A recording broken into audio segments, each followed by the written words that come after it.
చిరంజీవి ప్రస్తుతం వశిష్ఠ దర్శకత్వంలో విశ్వంబర సైన్మాల నటిస్తున్న సంగతి తెలిసిందే. అయితే ఈ సైన్మా అనుకున్న సమయానికి పూర్తి కాకపోవడంతో సైన్మా సంక్రాంతికి బదులుగా విడుదల చేయడం అనేది సాధ్యపడలేదు. ఇక అన్ని అనుకున్నట్లు జరిగితే ఈ సైన్మా ఏప్రిల్ నెలల విడుదల అయ్యే అవకాశాలు ఉన్నాయి అని అంటున్నారు. గది గిట్లా 2025 సంక్రాంతికి విడుదల వీలు పడలేదు కాబట్టి ఇదే సంవత్సరంలో వేసవి కాలంలో ఏప్రిల్ విడుదల చేస్తారు అని సమాచారం అందుతున్నది. ఇక చిరంజీవి ఈ సినిమా విడుదల తర్వాత తదుపరి చిత్రం గురించి ఇప్పటికే ఖరారు అయిపోయినట్లుగా తెలుస్తున్నది. చిరంజీవి అనిల్ రావిపూడి దర్శకత్వంలో ఓ సినిమా రూపొందుతున్నదంట. ఇప్పటికే దానికి సంబంధించిన చర్చలు సైతం జరిగిపోయినాయంట. మొత్తం కథ వరకు ఇక పూర్తి చేయాల్సిందైతే ఉన్నదంట. ఒకవేళ సంక్రాంతికి వస్తున్న సినిమా బ్లాక్ బస్టర్ విజయం సాధిస్తే గినక ఏ మాత్రం ఆలస్యం చేయకుండా వీళ్ళిద్దరి సినిమా పుష్కలంగా పట్టాలెక్కే అవకాశాలు ఉన్నాయని సమాచారం తెలుస్తున్నది.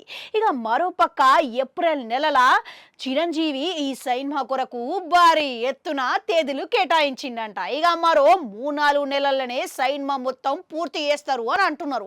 అయితే సంక్రాంతి సందర్భంగా జనవరి 15 తారీఖున అనిల్ రావిపూడి చిరంజీవికి సంబంధించిన సినిమా పూజా కార్యక్రమాలు జరగబోతున్నాయని తెలుస్తున్నది.